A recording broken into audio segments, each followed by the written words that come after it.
Friends, Radhe Radhe. Welcome back to my YouTube channel Shyam Diwani creators. आज की video में हम आपको बनाना सिखाने जा रहे हैं ठाकुर जी के लिए फुल स्लीव्स का स्वेटर सलाइयों से, बहुत ही इजी मेथड से, जिसे आप बना सकते हैं किसी भी साइज़ के लड्डू गोपाल जी के लिए बहुत ही आसान तरीके से।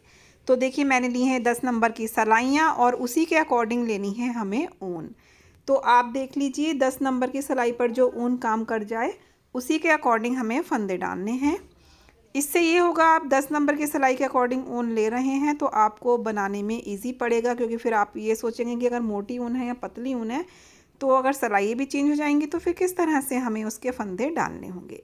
तो देखिए, मैंने आपको पहले भी एक बार बताया था, फंदे डालने हमें इतने चाहिए कि सिलाई में पता चल जाएगा उनको जब हम डालेंगे ना, तो उसकी जो साइज़ होगा फंदों का, थोड़ा उसको फैला के रखें। फंदों को फैला के रखेंगे तो आप उसको नाप लीजिए कि 2 इंच है या 3 इंच है या 1 इंच है, उसमें फंदे आ रहे हैं। और उतना ही ठाकुर जी की जो नेक है उसकी गोलाई होनी चाहिए प्रॉपर। थोड़ा स्ट्रेचेबल होता है ऊन, तो इजीली पहनाई भी जाती है। अब जैसे 6 नंबर के ठाकुर जी के लिए है, ये 6 और 7 दोनों को आ जाएगी, और मे भी हो सकता है कि 8 नंबर के लिए भी आ जाए, क्योंकि स्ट्रेचेबल ऊन रहती है और थोड़ा बुनने में भी रहता है कि हाँ, थोड़ा सा बड़े ठाकुर जी को भी आ जाए। वैसे ये मैं 6 और 7 नंबर के लिए बना रही हूँ, तो मैंने 25 फंदे लिए हैं। 0 और 1 नंबर के लिए आप 10 फंदे ले सकते हैं, और फिर 5-5 फंदे 2-2 साइज़ों के हिसाब से बढ़ा सकते हैं। अब हमने सबसे पहले इसमें 25 फंदों की 2 सिलाइयाँ हमें एक गांठ वाली बनानी है, जिससे थोड़ा सा बॉर्डर बन जाए। उससे क्या होगा, ये जो है नेक पे मुड़ेगा भी नहीं और अच्छा भी लगेगा। तो मैं ये 2 सिलाइयाँ बना रही हूँ। इसी तरह से आप जो भी फंदे डाल रहे हैं, सेम प्रोसीजर आपको यही रखना है, डिवाइड भी इसी के अकॉर्डिंग करना है। देखिए, मैं बता दूंगी आपको जब मैं डिवाइड करूँगी स्लीव्स वगैरह के लिए, तो वो भी मैं आपको बता दूंगी कि आपके फंदे कम हैं तो आप कैसे डिवाइड करें, और ज़्यादा हैं तो कैसे डिवाइड करें। तो हमने 2 सिलाइयाँ बुन ली हैं गांठ वाली। अब हमें यहाँ पर फंदे बढ़ाने हैं। ठीक, तो देखिए, मैंने एक फंदा बुना, ऊन आगे लाई, फिर एक बुना, फिर ऊन आगे लाई, फिर एक फंदा बुना। इस तरह से क्या होता है, इसमें एक जाली वाला डिज़ाइन भी आ जाता है और फंदे हमारे बढ़ भी जाते हैं। तो यहाँ पर हमारे जो 25 फंदे थे वो बढ़कर 49 हो जाएंगे। 15 नहीं होंगे, क्योंकि लास्ट वाले फंदे के बाद फंदा नहीं बढ़ता है। ठीक, तो 48 या 49 फंदे हमें इसके रखने हैं। इस सिलाई को बुनने के बाद में हमें उल्टी, सीधी और उल्टी 3 सिलाइयाँ बुननी हैं। ठीक है, तो इस तरह से हम इसको बुनते हैं। तो फ्रेंड्स, जब तक हम इसको बुन रहे हैं और आप हमारे चैनल पर फर्स्ट टाइम विज़िट कर रहे हैं, तो प्लीज़ आपसे रिक्वेस्ट है कि अगर आपने अभी तक हमारा चैनल सब्सक्राइब नहीं किया तो प्लीज़ चैनल को सब्सक्राइब करके बेल आइकन को क्लिक करें, जिससे आने वाले वीडियो के नोटिफिकेशन आपको समय से मिलते रहें और आप कोई भी वीडियो मिस ना करें। और आप लाइक्स और कमेंट्स में भी काफ़ी कंजूसी करते हैं। तो चलिए, उल्टी सीधी उल्टी 3 सिलाइयाँ मैं बुन लेती हूँ, तो उसके बाद देखते हैं किस तरह का बन चुका है। ये देखिए, अब ऐसा बन चुका है। अब हमें जो फंदे डिवाइड करने हैं वो कुछ इस तरह से करने हैं। एक पीस, 2 पीस तो हमारे आगे के हो जाएंगे, एक बैक का हो जाएगा और स्लीव्स के लिए। ठीक, उनको थोड़ा इस तरह से डिवाइड कर लीजिए, जैसे मैंने यहाँ पे 10 फंदे में यहाँ पर स्टार्टिंग में ले रही हूँ। तो अगर आपके फंदे कम है तो 8 ले लीजिए या 6 ले लीजिए, इस तरह से। फिर देखिए, 10 फंदे बुनने के बाद हमें क्या करना है, हमें इसी में बाजू के लिए भी छोड़ना है। तो हमने ऊन आगे ली, अब हम 4 फंदे बुनेंगे।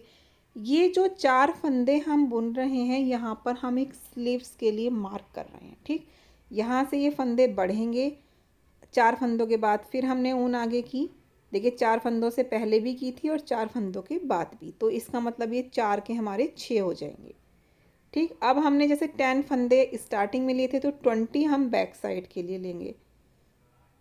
तो इस तरह से ही हमें डिवाइड कर लेना होता है अपने फंदों को, कि अगर जैसे आगे पीछे, आगे के जितने हैं उसके जस्ट डबल बैक साइड में रखेंगे। 1-2 फंदा कम भी चल सकता है बैक साइड में, कोई प्रॉब्लम नहीं है। बस ये होता है कि जब हम ठाकुर जी को पहनाते हैं तो बैक साइड से जब घुमा के लाते हैं तो उसमें दिक्कत नहीं आती अगर लूज़ रहता है। और हम इसके नीचे कोई ना कोई उनको ड्रेस भी पहनाएंगे।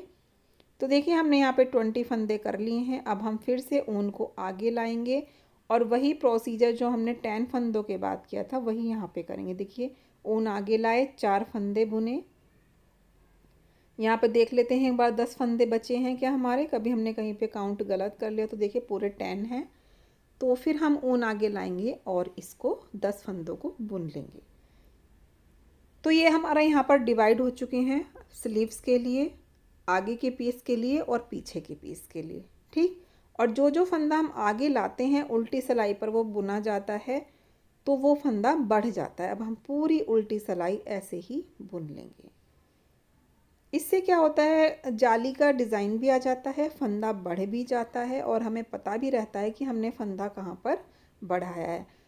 पहले हम लोग बड़े स्वेटर्स भी ऐसे काफ़ी बनाते थे और ये बहुत ही कंफर्ट होते हैं पहनाने में भी और बनने के बाद भी बहुत ही अच्छे लगते हैं। देखिए ये वाला वही फंदा है जो हमने आगे की तरफ लिया था, इससे जाली भी बन गई और ये बैक साइड में जब ये बुना गया तो फंदा बढ़ भी गया। अभी जो फंदे बढ़े हुए होते हैं ये राइट वाली मतलब सीधी सिलाई पर 4 की जगह 6 हो जाएंगे। तो देखिए हम सीधी सिलाई पर फिर से आ गए हैं। अब जो हमने स्टार्टिंग में 10 फंदे बुने थे हमें वो फिर से 10 के 10 बुनने हैं, ठीक। उसमें कोई फंदा घटाना भी नहीं है, बढ़ाना भी नहीं है, क्योंकि ये आगे का पार्ट है, ठीक। तो मैं ये 10 फंदे बुन लेती हूँ। 10 फंदे बुनने के बाद जो हमारे 4 फंदे थे अब वो 6 हो चुके हैं और इस वाली सिलाई पर वो 8 हो जाएंगे क्योंकि हम ऊन फिर से आगे ले आए हैं। तो यहाँ पे हम ये अब 6 फंदे गिन के बुन लेते हैं। 6 फंदों के बाद फिर हम ऊन आगे लाएंगे, फिर से 20 फंदों को बुनेंगे, फिर ऊन आगे लाएंगे, फिर 6 फंदे बुनेंगे, फिर ऊन आगे लाएंगे, फिर 10 फंदे बुनेंगे। इस तरह से ये सिलाई हमें पूरी बुननी है। फिर उल्टी सिलाई बुनेंगे, फिर सीधी सिलाई पर आएंगे, उल्टी सिलाई बुनने के बाद फिर से सीधी पे आएंगे, 10 फंदे बुनेंगे, फिर ऊन आगे लाएंगे, फिर हमारे ये 8 फंदे हो जाएंगे, फिर 10 हो जाएंगे, फिर 12। इस तरह से हमें 12 फंदों तक ये प्रोसीजर करना है। तो चलिए इसको बुन लेते हैं। देखिए मैं एक बार फिर से बता रही हूँ, 10 फंदे, पहले 4 थे, फिर 6 हुए, फिर 8 हुए, फिर 10 होंगे और फिर 12 होंगे। हमें बस यहाँ पर जाली पर ही थोड़ा सा ध्यान देना है कि हमें किस तरह से बनाने हैं।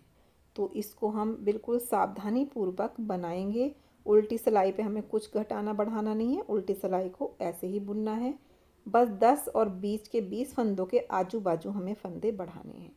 तो देखिए मैंने 12 फंदों तक का प्रोसीजर कंप्लीट कर लिया है। अब मैं इसमें आगे किस तरह से बना रही हूँ। स्टार्टिंग के फिर से 10 के 10 फंदे हम बुन लेते हैं, क्योंकि ये तो पार्ट्स हैं तो ये तो हमें नीचे तक बनाने ही हैं, इसमें हमें कुछ नहीं छोड़ना है। सिर्फ जो हमने स्लीव्स वाले फंदे लिए हैं अब हम उनको यहाँ से अलग कर देंगे।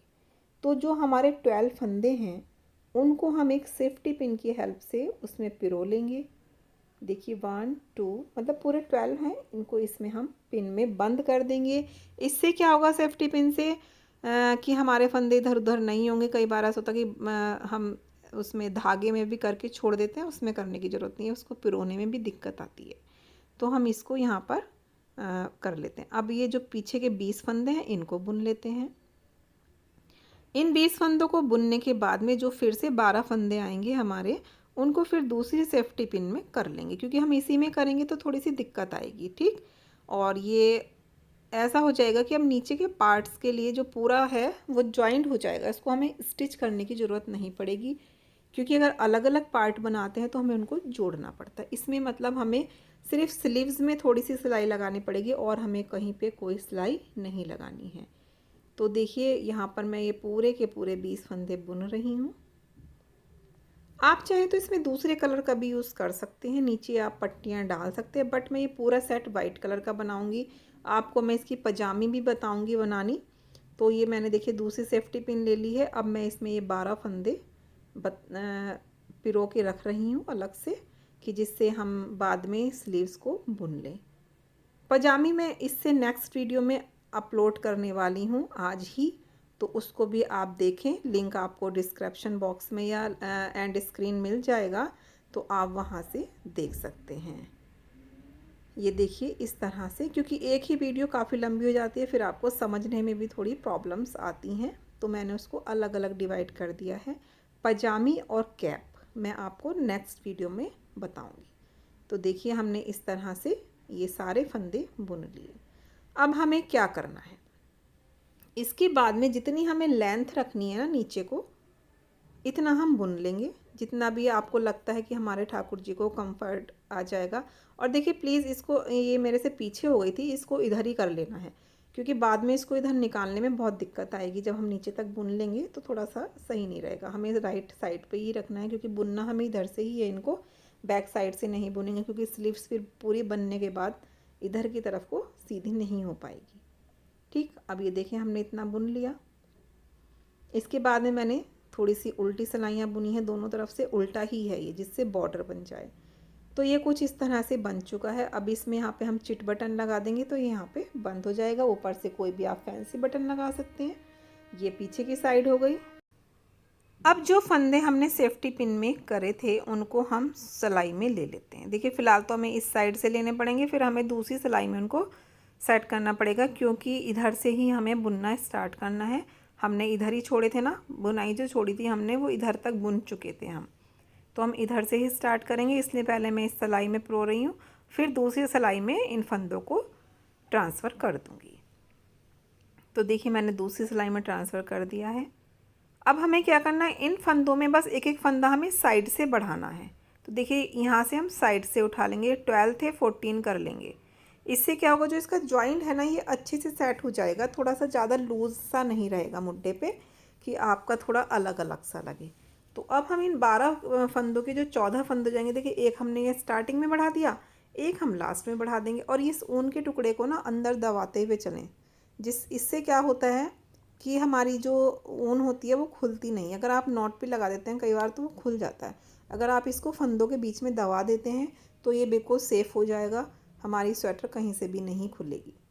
इसी तरह से हम बड़े स्वेटर्स में भी कर देते हैं कि जो ऊन का पीस होता है उसको इस तरह से दबा देते हैं। लास्ट में एक फंदा उठा लेंगे तो पूरे 14 फंदे हो जाएंगे। अब हमें इसको इतना लंबा बुन लेना है जितनी हमें स्लीव्स चाहिए। लास्ट में 2-3 सिलाइयाँ हमें उल्टे बॉर्डर वाली बना देनी है। तो सेम प्रोसीजर हमारी दूसरी स्लीव्स का भी रहेगा कि यही जैसे हमने एक फंदा इधर और उधर बढ़ाया वैसे ही हम उसमें बढ़ाएंगे और उनको इतना बुन लेंगे जितना हमें ज़रूरत है। इसी तरह से आपको छोटे स्वेटर्स में भी करना है कि हमारे फंदे जितने भी होंगे उनमें एक एक फंदा दोनों साइडों में इस तरह से उठा लेना है और उनको बुन लेना है। तो स्लीव्स की जो चौड़ाई है वो बिल्कुल ठीक से बन के आ जाएगी। और मैंने जैसे कि बताया था 10, 15, 20 और 25 फंदों पे हमारा 6 नंबर बैठता है। 5-5 फंदों के डिस्टेंस से हमारी स्वेटर बन जाएगी। तो उसी तरह से हम डिवाइड भी कर लेंगे। अब ये देखिए बस मैं ऐसे ही इसको बुनते चली जाऊंगी और जितनी मुझे स्लीव्स चाहिए मैं उसको उतना बुन लूँगी। तो देखिए ये हमारा स्वेटर बनकर कंप्लीट हो चुका है। अब हमें क्या करना है, सिर्फ हमें सिलाई लगानी है। इतना बुना, फिर मैंने बॉर्डर बना दिया और ये हमारी स्लीव्स भी कंप्लीट हो चुकी है। ऐसे ही हमने दोनों स्लीव्स बना ली। अब जो ये ऊपर नेक में हमारा ऊन कट पीस बचा हुआ ना, इसको थोड़ा सा अंदर दबा देते हैं जिससे ये यहाँ से फंदा खुले ना, और इसको यहाँ से हम कट कर देंगे। जो भी आपके पास लंबे पीसीस बचते हैं ना उनको जड़ से सॉरी बिल्कुल पास से ना काटें उनको, क्योंकि वहाँ पे फिर नोट जो है वो खुल जाती है। उसको थोड़ा सा आप अंदर कर दें और उसके बाद कट करेंगे तो वो सेफ़ रहेगा। अब दोनों स्लीव्स में हमारी ऊन के टुकड़े बचे हुए हैं, उनको सुई में परोना है और दोनों को नीचे की साइड से सिल देना है। सिलने के बाद इनको सीधा करना है। देखिए यहाँ से यहाँ तक सिल देंगे, बिल्कुल नीचे की साइड में अच्छे से बना दें। जो जॉइंट है उसको अच्छे से सेट कर दें, क्योंकि जाली वाली बुनाई है तो वहाँ पर गैप ज़्यादा नहीं रहना चाहिए। इस धागे को भी हम अंदर कर देंगे और यहाँ पर देखिए सीधा करके इसमें चिट बटन लगा देंगे और ऊपर से कोई शो वाले बटन लगा देंगे। तो चलिए जल्दी जल्दी से इसको स्टिच कर लेते हैं और फिर देखते हैं कि हमारा स्वेटर कैसा बनकर तैयार हुआ है। तो देखिए हमने अपना स्वेटर कंप्लीट कर लिया है। अब जल्दी जल्दी इसकी पजामी और कैप की भी वीडियो मैं अपलोड कर दूंगी, वो भी आप देख लेना। तो फ्रेंड्स आपको ये अगर पसंद आए हो तो प्लीज़ लाइक और कमेंट करके ज़रूर बताएं। वीडियो को ज़्यादा से ज़्यादा शेयर करें जिससे और भी अपने ठाकुर जी के लिए इस तरह का स्वेटर ईजिली बना सकें, क्योंकि ये बहुत ही अच्छा रहता है। आप किसी भी ड्रेस के ऊपर इसको पहना सकते हैं। तो फिर मिलते हैं आपसे इसी तरह की न्यू वीडियो के साथ। तब तक के लिए राधे राधे, जय Shri Krishna. Thanks for watching. अगर पसंद आई हो वीडियो तो प्लीज़ लाइक करना ना भूलें और शेयर तो ज़रूर ही करें।